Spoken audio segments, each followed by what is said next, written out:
y el ion conductor son los protones, ¿vale? Y bueno, al funcionar a tan baja temperatura necesita un catalizador que es caro, que es el platino, ¿vale? Esto es otra característica, como si tenemos gas natural a disposición y quisiéramos y tuviéramos una pila PEM y quisiéramos utilizar este gas natural para alimentar la pila PEM en el ánodo, como ya hemos dicho, pues solamente el ánodo de la pila PEM solamente admite hidrógeno, por el hecho de funcionar a baja temperatura. ¿eh? Entonces tenemos que utilizar un reformador externo. Si quisiéramos utilizar el gas natural, habría que poner un reformador y luego el hidrógeno producido meterlo en la pila. Esto es como se hace en esta cuestión, en esto que hemos dicho que en Japón se están instalando y se han estado instalando miles de sistemas de pila de combustible, pues como en estos sitios el gas natural llegaba a las casas, pues se utilizaba un reformador externo para producir el hidrógeno y alimentar la pila. Una característica muy importante de este tipo de pila de funcionamiento a 80 grados es que el tiempo de encendido es muy corto, es decir, puede funcionar, pues eso, en un automóvil, en un camión, uno lo enciende, hemos puesto aquí menos de 0,1 hora, 0,1 hora son 6 minutos, ¿no? Pues menos, es decir, uno lo puede encender casi instantáneamente, dependiendo de cómo esté la pila, si ya lleva mucho tiempo parada, pues a lo mejor necesita un proceso de encendido un poquito más lento, pero normalmente el encendido es instantáneo. También si va apoyada de una batería, pues todavía más, ¿no? Y lo importante es que su densidad de potencia es muy alta. Tenemos 1 vatio por centímetro cuadrado. Cada centímetro cuadrado puede generar 1 vatio, que es una densidad muy alta, ¿no? Incluso ahora mismo los datos y los valores que están son más altos, ¿no? Y aquí están las eficiencias referidas al alto valor térmico, que pues están más allá del 50% de eficiencia cuando la conversión es directa, es decir, si yo estoy metiendo hidrógeno dentro de la pila, pues el 50% de la energía de este hidrógeno la convierto en electricidad, que es un valor muy alto de eficiencia, y luego si es indirecto, es decir, pues por ejemplo con reformado externo, pues el valor es más bajo, ¿no? Luego están las otras pilas, bueno, pues podemos un poco comentarlas, pues las de metanol directo hoy día no se trabaja mucho en ellas. Hay sitios donde todavía se sigue trabajando. ¿Qué ocurre con el metanol? Pues si recordamos ayer, la reacción del metanol involucra, creo que eran 6 electrones. Vamos a ver un momento, a ver si...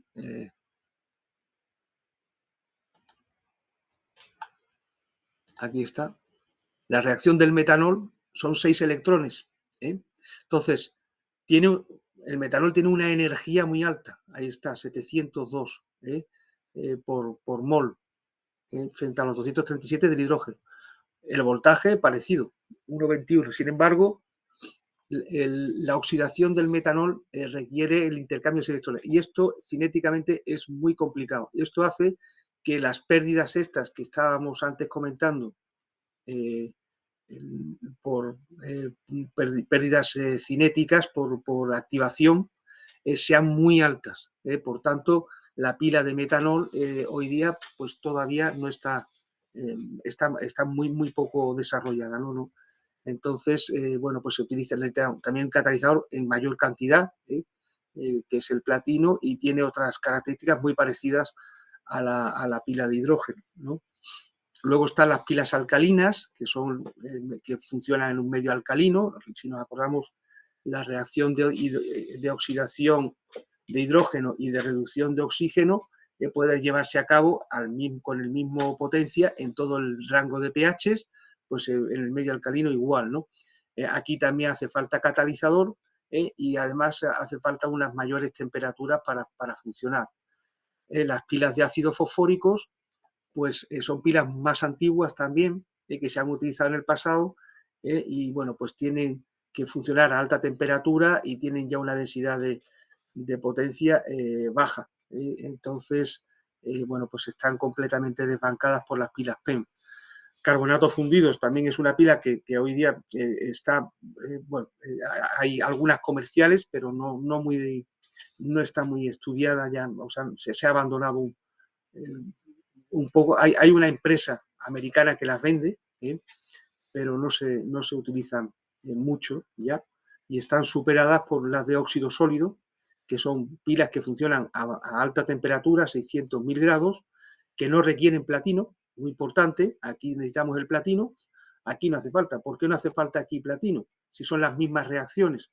Bueno, pues no hace falta porque la temperatura de funcionamiento es tan alta que prácticamente las reacciones transcurren sin problemas cinéticos. Pero claro, el funcionar a temperaturas tan altas pues tiene sus problemas. Pues el tiempo de encendido pues es mayor de 24 horas. Es decir, son pilas para estar funcionando en sitios estacionarios, a lo mejor en un barco grande, que pues uno se enciende el barco, yo no sé mucho de barco, pero en transatlántico pues se puede encender el día anterior o algo así, de salir, y tener la pila arrancando en ese tiempo, o en un edificio en que hace falta calor durante todo el invierno, pues ahí puede funcionar este tipo de pilas. Al no necesitar platino, los materiales son más baratos, pero al funcionar a estas temperaturas, los problemas, sobre todo de interdifusión térmica de unos materiales en otros, ya veremos que las pilas de combustible son dispositivos que están formados por capas relativamente finas, y entonces esto hace, a estas temperaturas, pues ocurre, se aceleran y la pila no tiene mucha durabilidad, pero se están estudiando sobre todo por el hecho de que no necesitan platino, y otra importante característica es que no necesitan reformador externo si quieren funcionar con gas natural. Es decir, una pila de óxido sólido, yo la alimento en el ánodo con gas natural y funciona, lo cual pues es también de mucho interés. El gas natural lo tenemos aquí en Madrid, los tenemos todos en las casas, por ejemplo, ¿no? Y las eficiencias de conversión pues son bastante altas. Profesor, Sí. Una pregunta. Yo trabajo en un astillero, Claro. y nosotros usamos sí. protección catódica para las corrientes galvánicas de los metales, para evitar la oxidación. Sí. Esas protecciones catódicas cada cierto tiempo hay que activarlas, porque se les forma una capa de un residuo. Aquí en el ánodo y el cátodo pasa lo mismo. Por eso usted decía recién que había que activarla de vez en cuando los ánodos y los cátodos. Sí, claro, eso de la protección catódica, lo que ocurre es que se corroen los contactos, ¿no? Las conducciones para poder llevar a cabo esta protección, ¿no? Me imagino que es el problema. O hay un depósito de algo externo que se deposita sobre estos conductos sobre los Se deposita. La pregunta es, ¿en la pila de combustible pasa el mismo fenómeno sobre los ánodos de los cátodos? ¿Se va depositando una película que después hay que remover para volver a activar el ánodo y el cátodo? Vamos a ver, las pilas de combustible todas tienen una durabilidad limitada, ¿vale? Y esto lo vamos a ver más adelante. Y es por diferentes procesos. Claro, efectivamente, las condiciones de reacción favorecen en muchos casos el que tengan lugar otras reacciones, que por ejemplo la oxidación del soporte del catalizador y formación de óxidos de carbono, ¿no? o de carbono oxidado, ¿no? La oxidación del platino. El platino es un material, es un metal muy... bueno, en la protección catódica no se utiliza en absoluto materiales tan caros, ¿no? Pero aquí se utiliza platino. Entonces, este platino se puede oxidar, se puede formar óxido de platino en una capa superficial. Esta se puede eliminar. Ese problema yo diría que no existe en las pilas. Hay otros problemas muy gordos que vamos a verlos, pero concretamente el depósito masivo de una sustancia sobre los electrodos que hace que estos electrodos dejen de funcionar no ocurre. Ya veremos que hay problemas debido a procesos de corrosión, sobre todo, que hacen que las pilas tengan una durabilidad limitada. No está dado aquí el límite, pero por ejemplo, en el caso de la pila PEM, la durabilidad funcionando en un coche pues es en torno a las 4 o 5.000 horas de funcionamiento, que equivaldría pues a lo mejor a 2 años, 3 años de funcionamiento de un coche normal, ¿no? Luego, si en lugar de funcionar en un coche está funcionando a carga continua, pues pueden ser unas 40.000 horas. Entonces, esta durabilidad, como digo, es limitada y es por este tipo de procesos, pero no concretamente los mismos que lo que ocurren en el caso de la protección catódica, ¿no? Que entiendo son otro tipo de materiales más fáciles de corroer. Me imagino que serán aceros, latón, cobre, y entonces en este caso pues es más fácil que ocurran esos procesos, ¿no? Sí. Gracias, profesor. De todas formas, esto también lo vamos a ver en estos días, ¿no? El tema de la durabilidad de las pilas. Vamos a ver. Bueno, pues esto es en cuanto a los tipos de pilas. Y aquí estas gráficas es para tener una idea de la importancia de cada una de estos tipos de pilas. Y entonces aquí tenemos las pilas vendidas por tipo entre el año 2016 y el 2020, según la empresa esta, que es una empresa que pues todos los años emite unos informes sobre pilas de combustible, que parte de estos informes están en abierto y se pueden consultar. Y otras partes pues hay que pagar para tenerlo. Esto concretamente creo que son partes del informe en abierto y bueno, pues es lo que venía diciendo antes, la pila PEMF es la que tiene el mayor volumen de ventas y la pila SOF. Son las dos pilas que más se utilizan y que más se están comercializando ahora. Pero bueno, estos son en el mundo, estos son miles de unidades, pues 60.000, es decir, son unidades bastante modernas, o sea que es una tecnología que está todavía incipiente, ¿no? Aquí, por ejemplo, está contado por años, pero en megavatios. Es decir, se ha dado de cada tipo de pila entre el 2016 y el 2020. Pues igual, la pila PEMF, que es la que vamos a ver sobre todo aquí, es la que tiene el mayor número de vatios instalados en estos pues, 900, aquí están 1200 megavatios, que también es una potencia pues bastante pequeñita, sobre todo son pues aplicaciones en automóviles, en casas y todo esto, y bueno, pues la pila SOF aquí pues tiene incluso menos importancia y luego están las de ácido fosfórico, que son unas pilas que en los años 80 pues estuvieron funcionando y hoy día pues están un poco abandonadas, ¿no? Entonces, para eso están Vale, entonces, ahora lo que vamos a hacer es ver cómo funciona una pila de combustible. Un momento, es un poco todo el esquema que hemos visto anteriormente, pero ya referido a la pila de combustible antes de ver cómo es por dentro, ¿no? Entonces,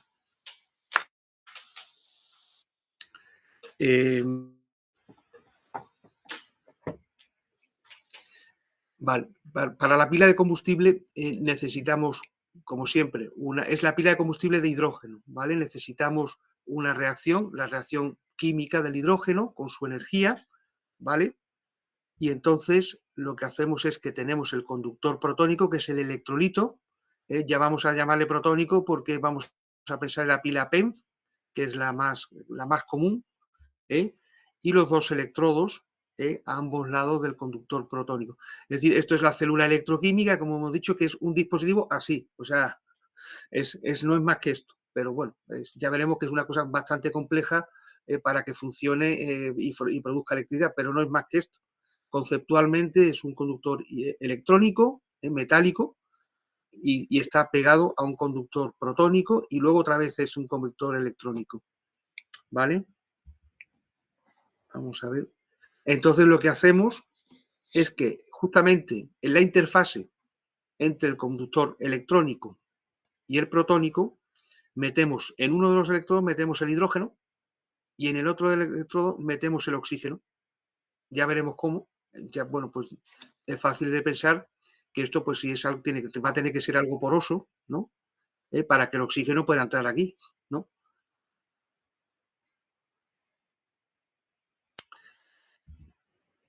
Vale. Cuando hacemos esto, ¿qué ocurre?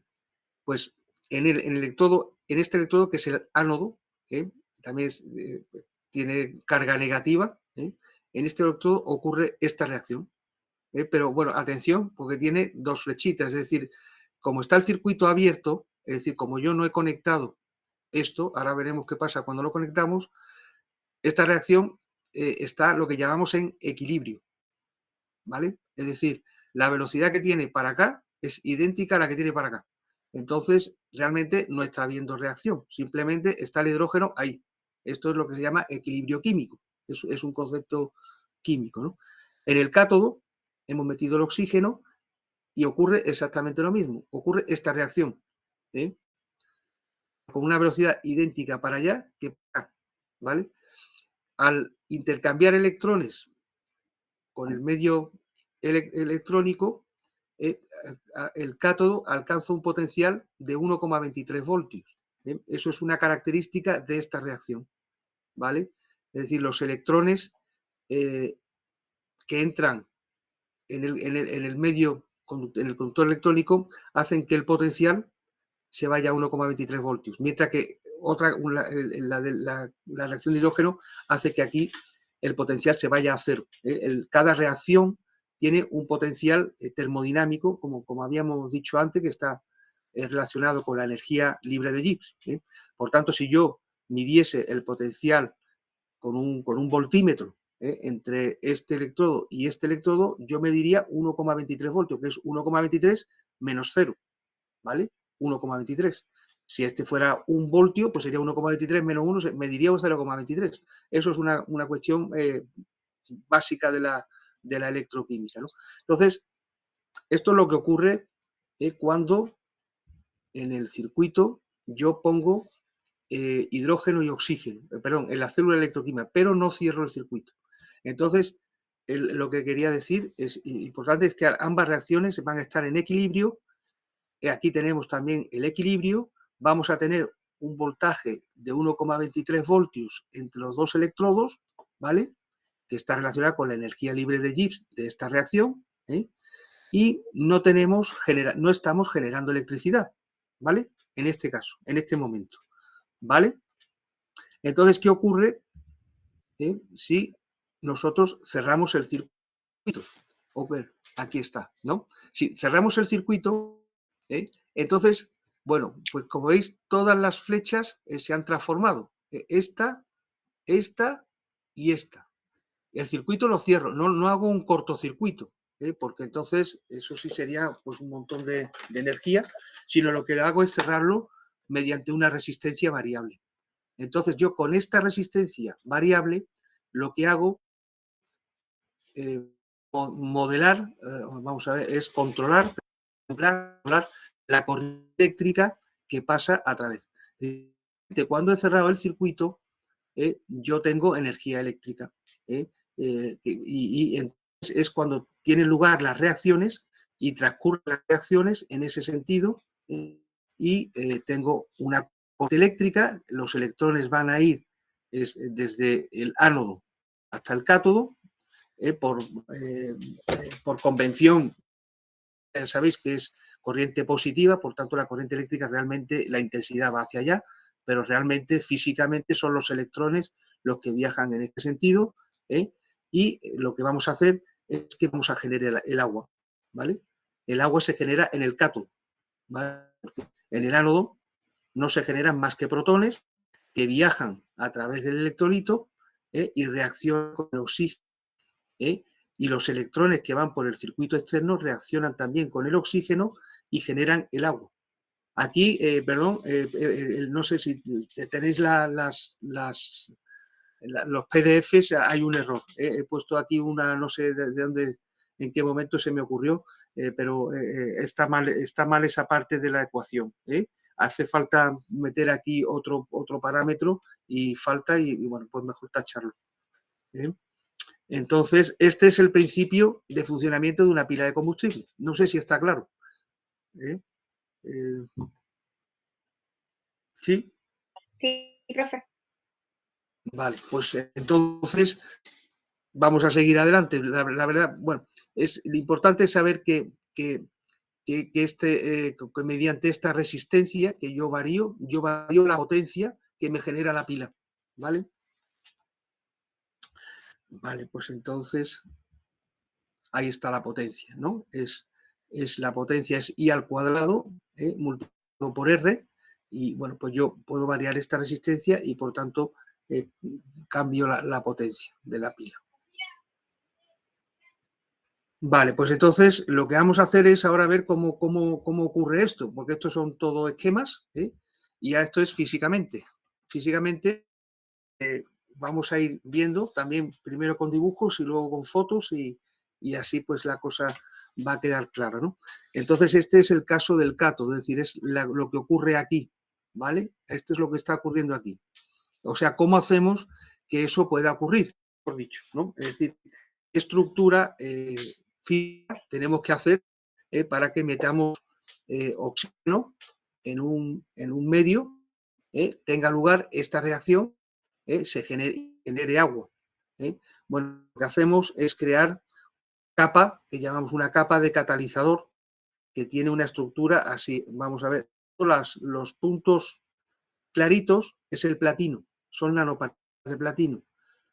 Es lo que llamamos el soporte del catalizador platino, que es carbón, ¿vale? Lo azul es agua, ¿vale? Y lo gris aquí es un soporte conductor electrónico del catalizador, que es el platino soportado sobre las partículas de carbón. Aquí tenemos aumentado, este sería una partícula de carbón, que es una partícula porosa, y en cada sitio hay una nanopartícula de platina. Entonces, como podéis ver, tenemos que si nosotros hacemos entrar oxígeno en esta estructura, y esto es poroso, el oxígeno puede acceder a los centros catalíticos, que son el platino es el catalizador, y ahí, como tenemos agua líquida, pues podemos tener los protones. Los protones, ya sabéis, son especies químicas que solamente existen en disolución acuosa.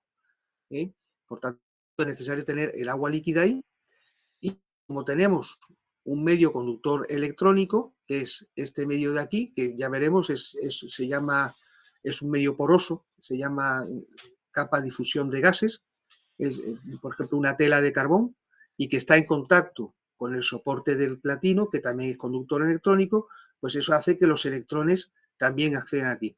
O sea, como podéis ver, es un sistema microscópicamente o nanoscópicamente muy complicado, porque es necesario que el gas, que es gas, medio gaseoso, llegue al platino, que es donde tiene lugar la reacción. Es necesario que los electrones, que son los que vienen por aquí detrás, porque vienen por el circuito externo del ánodo, también lleguen aquí al platino.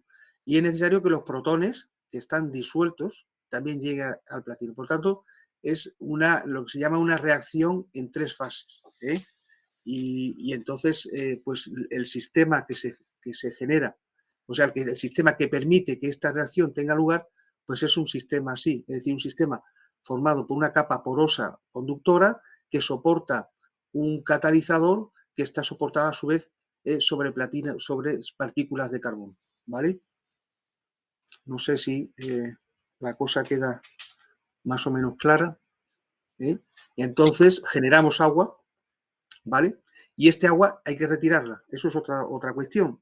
Ya veremos que también es un problema. Es un problema que ya está resuelto, pero también es decir, tenemos que hacer que el oxígeno, que es gaseoso, llegue a platino. Si tenemos todo el medio poroso lleno de agua, porque la reacción está generando agua, agua líquida, pues el oxígeno no va a poder llegar, o va a tener que disolverse el agua que está llenando los poros del medio, y llegar al platino pues disuelto, lo cual es muy lento, y esto pues impediría que la pila pudiese generar una potencia significativa. Entonces el oxígeno tiene que llegar gaseoso ahí. Entonces este agua pues, que se va generando hay que retirarla también, ¿no? Y esto es la forma en que funciona el cátodo de la pila de combustible, ¿vale?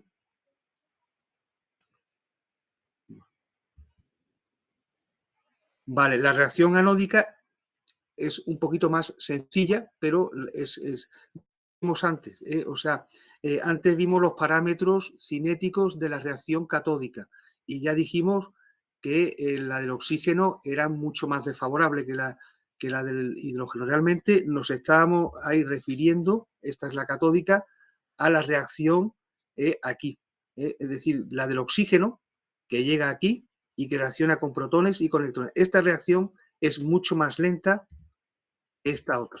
En este caso es el hidrógeno, y en este caso la reacción lo que hace es eliminar, o sea, generar electrones que se van al otro lado, que es al cátodo, este es el ánodo, se van al cátodo, y generar protones que también se van al cátodo, pero se van a través del electrolito, ¿vale? Por eso el electrolito es un electrolito conductor de protones, tiene que serlo. Entonces, también es una reacción en 3 fases, pero es una reacción más sencilla. Es más sencilla por el hecho, bueno, pues, por el hecho de que la molécula de hidrógeno, sobre todo, solamente necesita emitir 2 electrones, vamos a decir, para reaccionarse. Si lo comparamos con la otra, la molécula de oxígeno necesita tomar 4 electrones. El número de electrones en electroquímica es una medida de la facilidad que tiene una reacción. Normalmente, cuanto más electrones, pues más difícil es esa reacción. Ya lo hemos visto con el metanol, con el oxígeno con el metanol eran 6 electrones, con el oxígeno son 4 electrones, con el hidrógeno realmente está en la reacción más sencilla que hay en electroquímica, o bueno, no es la más sencilla, pero en cuanto a los combustibles posibles, es la más sencilla para la oxidación, o sea, para un combustible. ¿No? O sea, es el combustible que tiene la reacción electroquímica más sencilla. Eso es lo que quería decir, ¿vale? Y entonces, pues eso es lo que tiene lugar en el ánodo, ¿no? Entonces, de esta forma, pues no sé, está un poco explicado lo que es el funcionamiento microscópico del cátodo. No sé si ha quedado más o menos claro. Si queréis un poco, bueno, ahora luego lo vamos a ver, lo vamos a repasar y luego lo podremos ver otra vez, ¿no? Entonces, esto es un esquema un poquito más complicado. Lo que estoy comentando es también una simplificación, o sea, es decir, pues tiene una complicación un poquito mayor, pero esa es la base y eso es como ocurren las cosas. Ya iremos viendo también problemas que van surgiendo, ¿vale? Entonces, lo que había comentado antes es que en el cátodo de la pila se genera agua líquida, se genera aquí. Este es un esquema ya completo de la pila de combustible. Puede consultar, bueno, hay muchísimos esquemas de este tipo. Este está tomado de esta separata, de este trabajo. Entonces, aquí vemos lo que es el hidrógeno que fluye por una placa que se llama placa bipolar, luego la veremos también, por los conductos de esta placa, y de esta forma accede el electrodo al ánodo, ¿vale? Y llega por el soporte este que habíamos dicho, que es poroso y que es conductor de electrones, y entonces el hidrógeno puede ir hasta donde está y reaccionar, ¿vale? Y de igual forma, el oxígeno, en este caso oxígeno, nitrógeno y agua, porque es el oxígeno del aire. Evidentemente, La pila de combustible no la vamos a poner a funcionar con oxígeno puro. Bueno, se hace en los laboratorios para estudios fundamentales, pero uno cuando tiene una pila de combustible en una aplicación, pues utiliza, claro, el oxígeno del aire. Entonces, pero ese oxígeno va con nitrógeno y también puede ir con agua. Este agua se la podemos poner nosotros también para que la pila funcione un poquito mejor, ¿no? Entonces, este oxígeno entra en la capa posterior del cátodo, que es la porosa, y en la cual conduce electrones. Los electrones se generan en las capas de catalizador, que están aquí y aquí. En general, el electrón en el ánodo va hacia la placa bipolar, esta también es conductora, y de aquí viene hasta aquí. Entonces, aquí lo que veníamos a hablar es de la gestión del agua, que es el otro gran problema de la pila de combustible, y es que cuando metemos el oxígeno en el ánodo y el oxígeno en el cátodo y cerramos el circuito, como ya hemos dicho, hacemos que nosotros controlamos, porque aquí ponemos un reóstato, una resistencia variable, la corriente, por tanto controlamos la velocidad de esta reacción, la del ánodo y del cátodo, y también la generación de agua, tanto reacción de oxidación de hidrógeno, o sea, la oxígeno y la generación de agua, todas estas podemos aplicar lo que se llama la ecuación de Faraday. La ecuación de Faraday, una ecuación, es otra de las ecuaciones fundamentales de la electroquímica, que bueno, pues hay que saber que existe y bueno, pues en electroquímica hay que utilizarla muy, muy a menudo, que es la que nos relaciona la masa de algún reactivo o la masa de algún producto con la corriente, ¿vale? Entonces, si la velocidad de la reacción es proporcional a la corriente, la masa de reactivos, en este caso estamos midiendo la masa del agua producida. El agua se genera en el cátodo, pero también hay agua en el ánodo, parte de este agua pasa al ánodo, entonces está relacionada con la corriente por esta relación tan simple, realmente son ecuaciones simples, pero que son muy útiles, ¿no? Entonces, ¿qué es la corriente multiplicada por el tiempo, por el peso molecular del agua, dividida por 2, que es el intercambio de electrones en la reacción, y por la constante de Faraday, ¿no? Entonces, de esta forma podemos medir la cantidad de agua que estamos generando en la pila de combustible. Solamente... Profesor, sí. Está, la ecuación ahí es exclusiva para la reacción de la pila de hidrógeno, ¿correcto? Exactamente. Esta ecuación, bueno, la ecuación de Faraday existe, o sea, efectivamente, está puesto aquí el 2. Es que por eso, porque ese 2 es porque para esta ecuación son 2 electrones. Exactamente. No está puesta genéricamente solamente para la reacción esta. Exactamente. Ya. Si no, aquí pues aparecía una Z, ¿no? O una N, según hay sitios donde al intercambio electrónico se le llama Z y en otros casos N, pues sería lo que se habría que poner aquí. Pero efectivamente, como tenemos aquí la masa de peso molecular del agua, y aquí ponemos 2, pues es exclusivamente para esta reacción. Si pusiéramos aquí el peso molecular del hidrógeno, pues podríamos calcular la masa de hidrógeno que está reaccionando. Y si ponemos el de oxígeno, pues la masa de oxígeno, pero también teniendo en cuenta en este cambio el 0,5 que sería un factor que tendría que ir aquí. Como tenemos el factor 1, aquí agua es un factor, el factor estequiométrico es 1 y 1 aquí, pues aquí no tenemos que ponerlo en este caso, solamente habría que poner el 0,5 si quisiéramos medir la masa de oxígeno reaccionando, ¿no? Entonces, esa ecuación es muy útil, como decía, efectivamente, porque podemos medir el hidrógeno que está reaccionando, el oxígeno que está reaccionando y el agua que se está produciendo, solamente teniendo conocimiento de la corriente y en este caso del tiempo también que está funcionando la pila.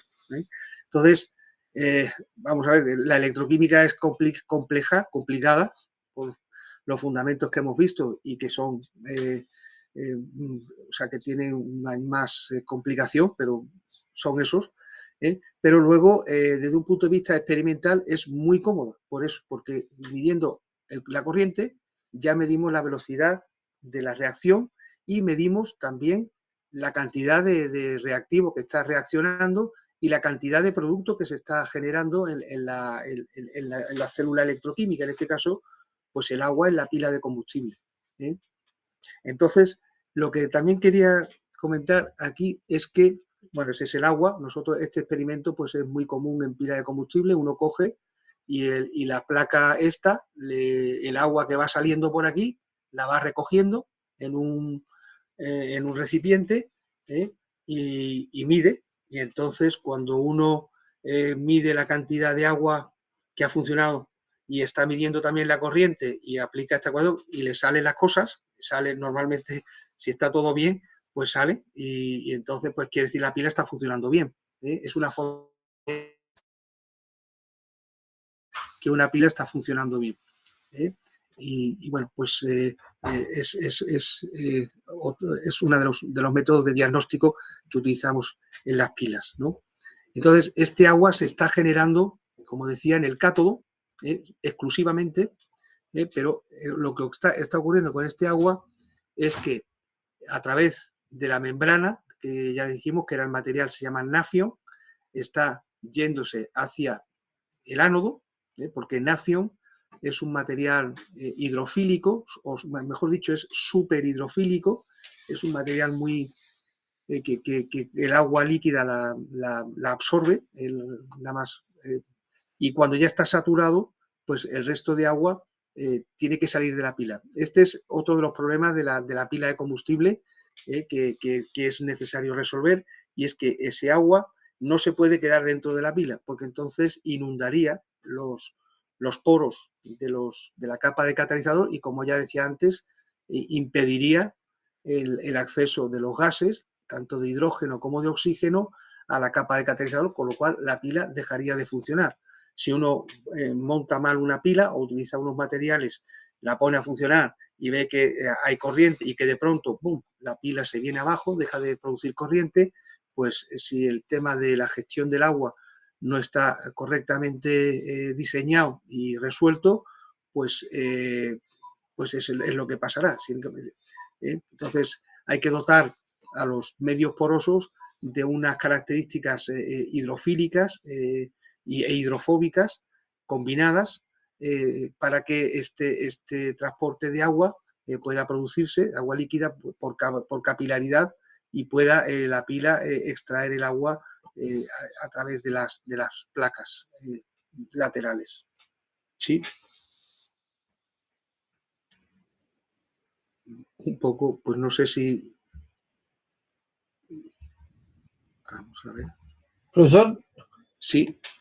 un poquito atrás, volviendo a la ecuación, aparece A la ecuación de Faraday. Sí, sí. Sí. Aparece una T, esa es del tiempo que se toma la reacción. Efectivamente, ese es ¿En el tiempo. segundos? Este de aquí es el tiempo. ¿Pero Esto en qué es unidad está generalmente medido en segundos o da lo mismo? Efectivamente, hay que tener mucho cuidado con las unidades. Pues hay que hacerlo en segundos. Si uno tiene la corriente en amperios, ¿vale? Si la corriente está medida en amperios, está utilizada, entonces amperios son coulombios partido por segundo, ¿vale? Entonces, si uno está utilizando aquí amperios, aquí tiene que utilizar segundos, por tanto segundos, porque uno siempre utiliza amperios para medir la corriente, ¿no? Entonces, el tiempo tiene que estar en segundos. Entonces, realmente I por T es la carga, es coulombios, ¿vale? Y si ya dividimos por 2F, son el número de moles de electrones, ¿no? Y si ya multiplicamos por el peso molecular del agua, pues ese número de electrones, o sea, esos moles de electrones tienen que ser, o sea, la mitad, perdón, son dos, perdón, aquí está, ¿no? Son 2 electrones por cada mol de hidrógeno, es decir, la mitad de los moles de electrones son los moles de agua. ¿Sí?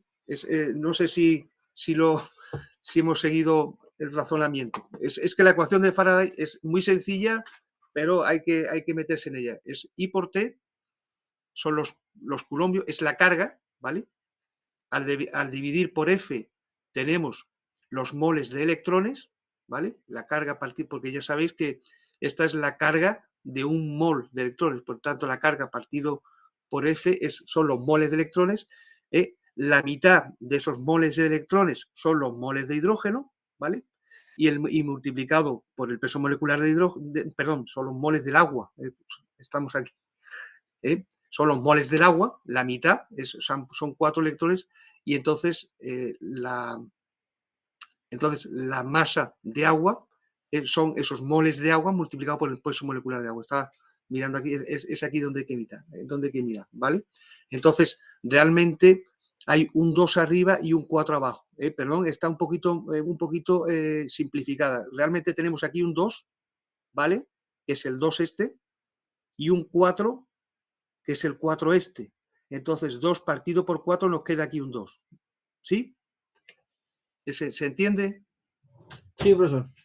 Es que me he ido al hidrógeno, también es que es idéntica que para el hidrógeno, pero es el agua lo que tenemos aquí. Tenemos que la masa del agua, en gramos, viene dada por este factor, que es el que hemos explicado, ¿no? Y el factor este 2 aquí es porque es 2 arriba partido por 4 abajo, ¿vale? Entonces, es idéntico al del hidrógeno, pero en este caso tenemos 1 arriba y 2 abajo, ¿vale? Ya. Y esa es la ecuación de Faraday. Entonces, es una ecuación muy útil. Y además, pues eso, pues sirve para saber que las cosas están funcionando bien. Si yo tengo una pila y he medido una carga determinada y veo que está generando una cantidad de agua distinta, ¿qué puede estar pasando? Es decir, si yo mido más carga que la que me dice la ecuación de Faraday, o sea, que el agua que me dice la ecuación de Faraday, ahí está pasando algo. No sé, ¿alguien puede decirme, por ejemplo, qué puede estar pasando si yo mido menos agua de la que he medido a través de la corriente? Hay pérdida. Alguna pérdida Eso puede ser alguna puede resistencia ser. en el circuito adicional. Puede, Puede ser que el agua bueno, no esté pura, ¿o no? O que tenga ¿Perdón? que el agua no esté pura, entonces tenga otros reactivos dando vuelta por ahí y me esté bajando Puede, la corriente. puede ser. Un problema puede ser ese. Puede ser que el agua se genera y se esté combinando con otra cosa, Ajá. y entonces yo no pueda medir el agua. Entonces mido menos agua. Eso puede ser una razón. Hay otra razón, y es que puede ser que parte de esta corriente eléctrica se deba a otro proceso. Ya hemos dicho que el catalizador tiene que forzar la reacción esta y la reacción esta. Por eso tengo que utilizar platino. Pero si tengo otra reacción, por ejemplo, tengo la oxidación del carbono. Aquí hay mucho carbono. Ya hemos dicho que está en el soporte, ¿no? Y entonces tiene lugar esa reacción que no genera agua, pues me estoy cargando en la pila, me la estoy cargando porque si el carbono lo estoy oxidando, me la estoy cargando, y bueno, pues mediré menos agua. Otra razón puede ser exactamente pues, la pérdida del agua, o puede ser otros procesos que hagan que ese agua no esté. Pero efectivamente es una forma que tenemos de controlar que la pila está funcionando bien. Profesor, Entonces, sí, porque habíamos dicho que el agua se genera en el catalizador, pero aquí en el diagrama se genera en los dos, en el ánodo también. efectivamente. El agua se genera en la capa de catalizador del cátodo, ¿vale? Esta es la reacción del cátodo, que es la reducción de oxígeno, ¿vale? Reducción de oxígeno, porque oxígeno coge electrones y coge protones y genera el agua. Aquí está. Entonces, esta reacción tiene lugar, este es el cátodo, Pues tiene lugar aquí, en la capa donde está el catalizador del cátodo. En el ánodo no se genera agua, ¿ves? Esta es la reacción anódica, ¿vale? Aquí no se genera agua. Pero, ¿qué ocurre? Que cuando genera aquí el agua, este agua es agua líquida que inunda el cátodo. Entonces, este agua, por difusión, aquí está puesto, difusión del agua, se va hacia el ánodo. Y luego, una parte de este agua vuelve al cátodo por un proceso que se llama arrastre electroosmótico, que es electroosmotic drag, que no es más que este protón que hemos generado en el ánodo, viaja hacia el cátodo, pero el protón, pues si sabéis en química, el protón es una especie que no existe realmente, sino que existe el H3O+ con una esfera de agua. Bueno, pues esa esfera de agua, este protón con esa esfera de agua, va hacia el cátodo y es lo que se llama arrastre electroosmótico. Por tanto, el agua se genera aquí.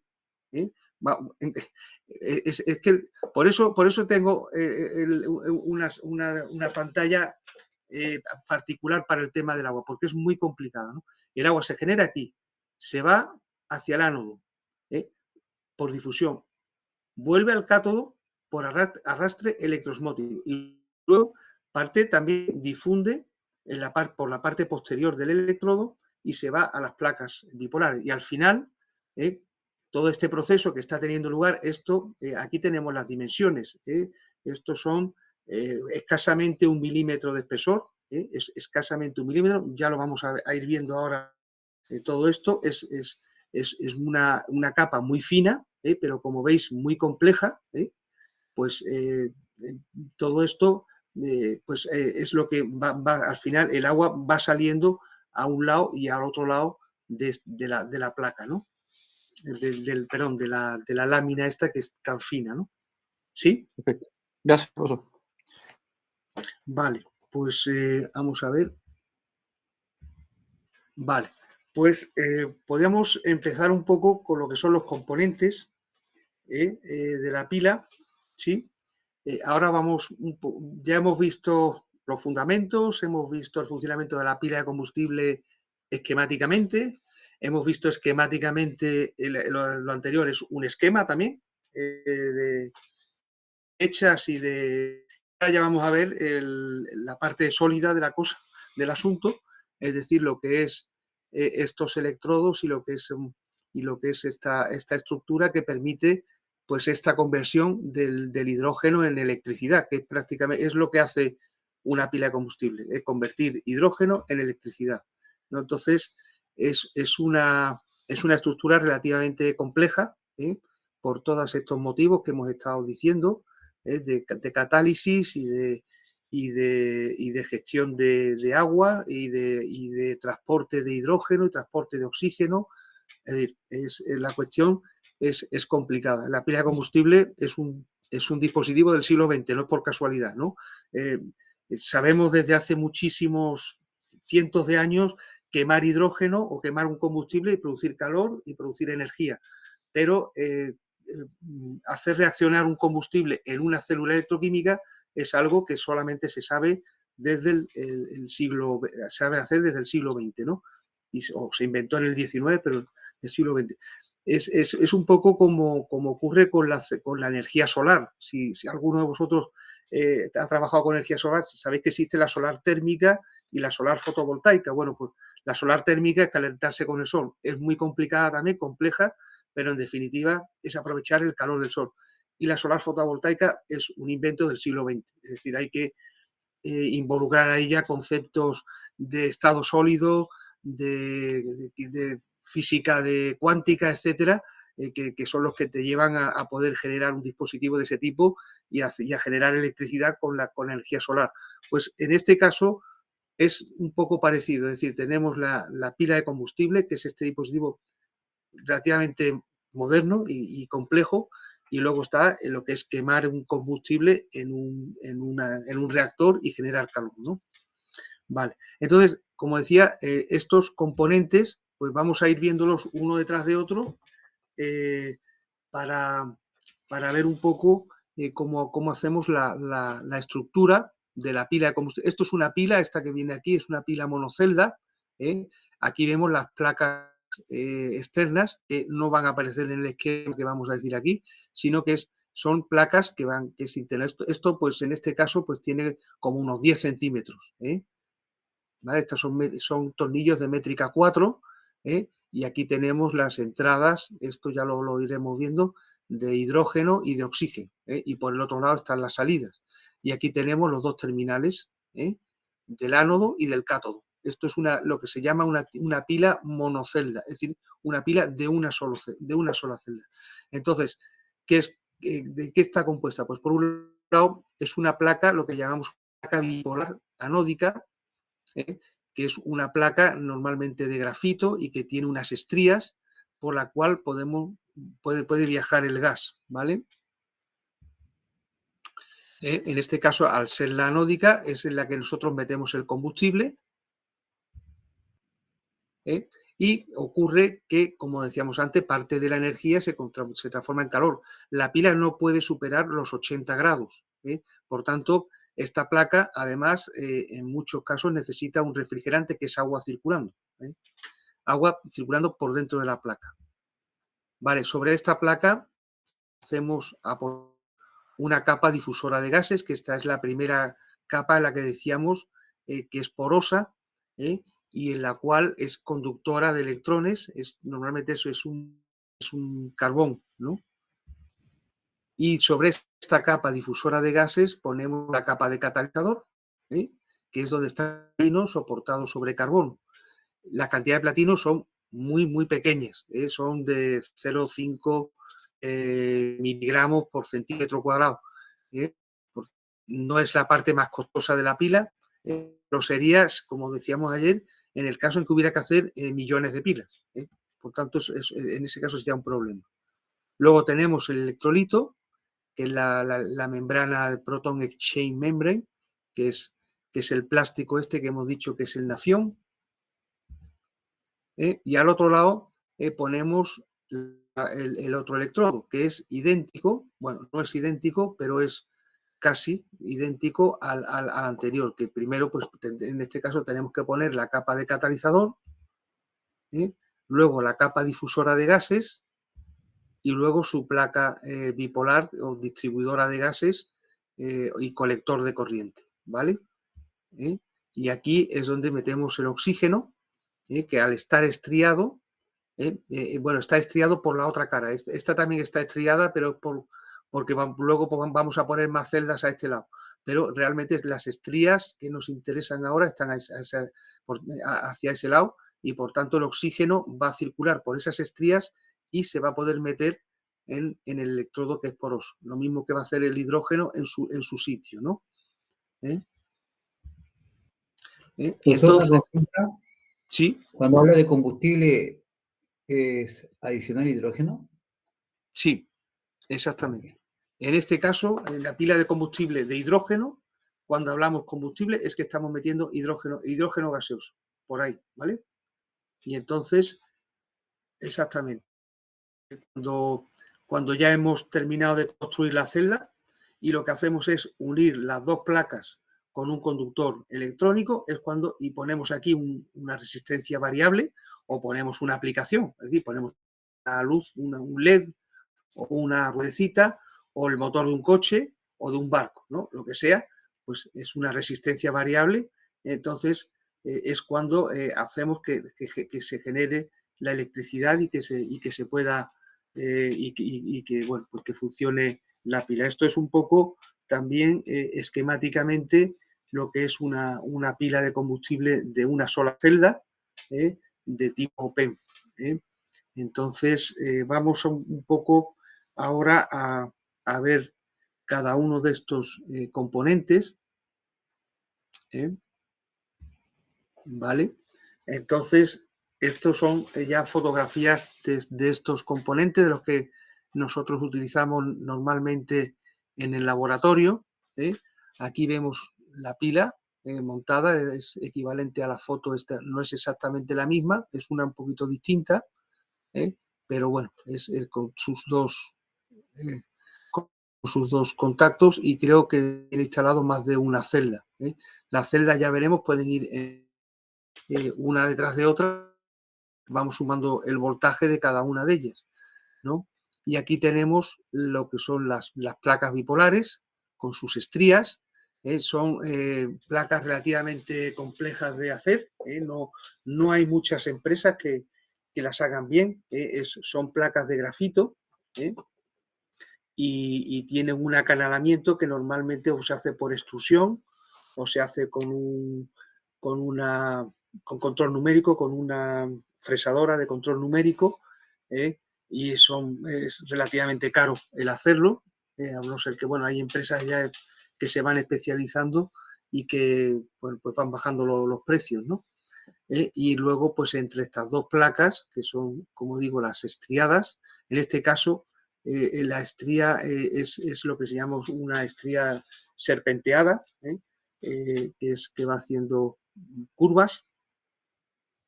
Puede ser un acanalamiento directo, de canales rectos, dependiendo del tipo de pila, se interesa más hacerlo de una forma o de otra. El caso es que el gas tiene que viajar por esos canales, y al viajar por esos canales y tener en contacto, este es el electrodo, perdón, este es uno de los electrodos, el otro está al otro lado, solamente se ve uno de ellos, y esta es la membrana. Entonces, al circular, como decía, el gas por esos canales, está en contacto con la parte posterior del electrodo, y entonces va difundiendo hacia adentro, hasta llegar a la capa de catalizador, que es la que está en contacto con la membrana. Entonces, bueno, pues ese es un poco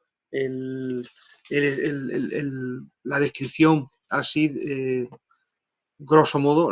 Ahora vamos a ver cada uno de ellos con un poquito más de detalle de lo que es la pila de combustible.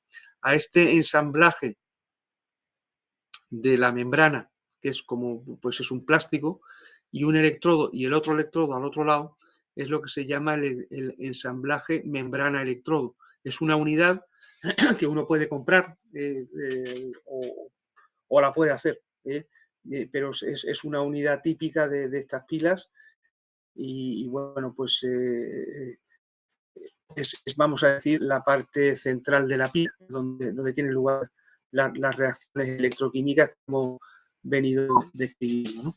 Y aquí, bueno, pues tenemos una idea de todos los componentes realmente que tiene. En el caso de la pila monocelda que tenemos en el laboratorio, pues son realmente hasta 16 componentes, cada uno con su descripción, y además cada uno con subcomponentes, ¿no? Están las placas finales, que no he hablado de ellas, pero bueno, son relativamente sencillas, y están los contactos. Tampoco he hablado tampoco los he mencionado, pero son componentes relativamente sencillos. En este caso es un contacto pues dorado, con un centro de carbón que está directamente en contacto con la parte posterior de esta placa, con la que está apoyada, y entonces la electricidad que se ha generado en el electrodo a través de la placa, que es conductora, pues llega al contacto y llega hasta aquí y la tenemos aquí disponible. Y lo mismo en el otro sitio. La electricidad o los electrones viajan por el circuito externo hacia el otro sitio y están disponibles para la reacción catódica, ¿no? Bueno, pues estas placas son más sencillas, tienen que cumplir unas condiciones, pero bueno, pues estas se pueden hacer en un taller normal, y bueno, pues pueden ser de aluminio o pueden ser de acero, mejor si son de acero. Lo que pasa es que en ese caso también hacemos una pila muy pesada. Si queremos que sea para una aplicación portátil, pues no sería tan adecuado, ¿no? Entonces, ¿Profesor? Sí. Una pregunta. Ayer usted habló que estas pilas podían alcanzar más o menos 80 grados de temperatura. 80 grados, sí. Y ahora, conociendo el tamaño de la pila, cuando trabaja la pila, trabaja sin un ambiente que le controle la temperatura, no sé, o sea, sumergir, si quiero tener un banco pila, lo tengo que sumergir en un gel para mantener la temperatura, o se trabajan a medio ambiente nomás las pilas. Efectivamente, eso es lo que llamamos el control térmico de la pila. Efectivamente, la pila genera calor. Si es una pila muy pequeñita, este calor no es suficiente para que supere los 80 grados. Normalmente, por ejemplo, una pila de una sola celda, una pila monocelda, no genera suficientemente calor como para ponerse a 80 grados. Casi todo lo que genera es electricidad, vamos a decir. Entonces, en ese caso, no es necesario un control térmico. Bueno, si uno quiere que su pila esté a 80 grados, tendrá que calentarla. O sea, la pone a funcionar y además le pone unas resistencias calefactoras en las placas, se insertan en las placas estas, en las end plates, le enchufa a un control, a una fuente y calefacta la pila y la pone a 80 grados. Cuando tenemos más celdas, ya se genera más calor y entonces en ese caso es efectivamente el problema es el inverso, es decir, hay que evitar que la pila supere los 80 grados. La pila no puede superar los 80 grados porque si supera los 80 grados, el agua empieza a evaporarse, el agua que está dentro del nafion, y entonces ya no tenemos un conductor iónico. Ya habíamos dicho que el que transporta la electricidad en el electrolito son los protones disueltos en agua. Por tanto, esta pila necesita que el agua esté líquida. Entonces, si supera los 80 grados, como decía, la pila se viene abajo, deja de funcionar. En ese caso hay que enfriarla. Es decir, cuando son pilas grandes. Entonces, ¿qué se hace? Pues lo que comenté anteriormente, por ejemplo, se le mete un refrigerante en estas placas, empiezan a ser ya un poquito más complicadas. No solamente tienen este acanalamiento, sino que también tienen un sistema, un conducto interior, por el cual se hace circular agua. Entonces, lo que se hace es enfriarlo con un refrigerante. Normalmente de esa forma. Lo más común es que las placas bipolares tengan unos conductos internos por los que circula el agua. Entonces, ese agua, pues a 80 grados, pues hace que la pila no supere los 80 grados, va disipando el calor en exceso de la pila. Lo que ocurre es que para tener eso es necesario que parte de la energía de la pila se emplee en forzar este circuito de agua, lo cual es lo que se llama un consumo auxiliar. Entonces, si la pila efectivamente es un poquito grande, pues hay que refrigerarla. Esta es una forma. Hay otra forma, hay una forma más sencilla, que si no es mucho el calor, pues lo que se hace es implementar un ventilador. Se pone un ventilador, por ejemplo, aquí arriba, o un par de ventiladores pequeñitos que consumen poquito, pues no sé, 10 vatios o 20 vatios, y entonces le genera una corriente de aire que también puede ser suficiente para enfriar la pila. Entonces, esas son las dos formas básicas de enfriar la pila, que es el ventilador o el circuito de agua. Profesor, Sí. una consulta. Visto ahí los componentes que usted indica Sí. a su criterio, en base a la información que hay, ¿cuál sería el componente que de alguna forma sería el más complejo desde el punto de vista de una industrialización masiva de la construcción de pilas? Sí. ¿Cuál es el que pone la traba, digamos, para que esto no se masifique?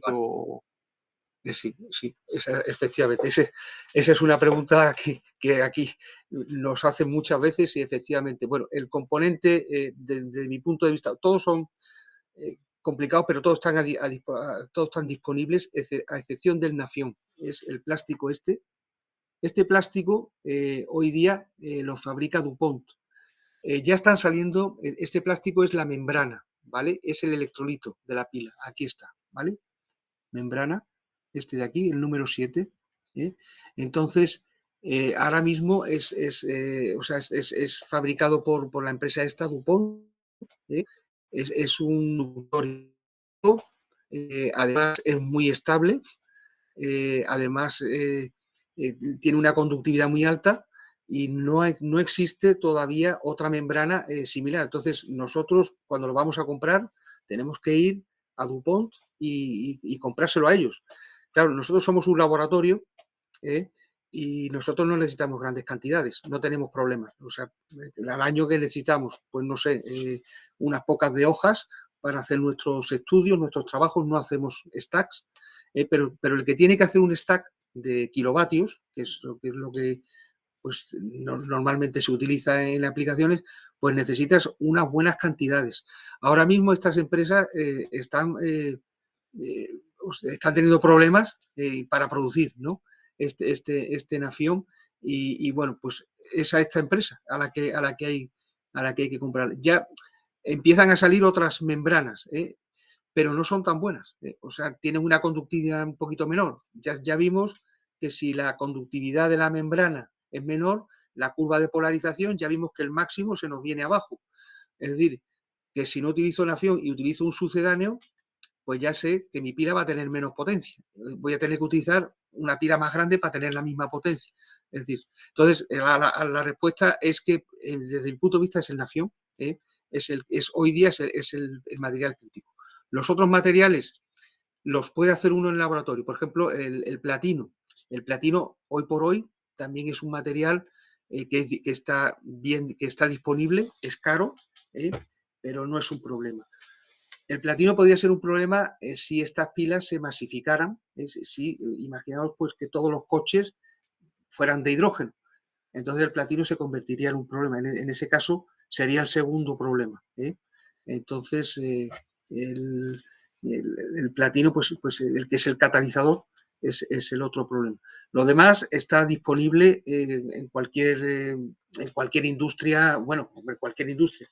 Una industria pues que tenga pues unas instalaciones o incluso talleres que tengan unas instalaciones pues con unas fresadoras, placas de grafito. La placa de grafito es un componente muy fácil de tener, ¿no? Y la posibilidad de generar estas estructuras pues con unas, como decía antes, con extrusión o con una fresadora, y por supuesto estos componentes ya pues son completamente sencillos de tener, ¿no?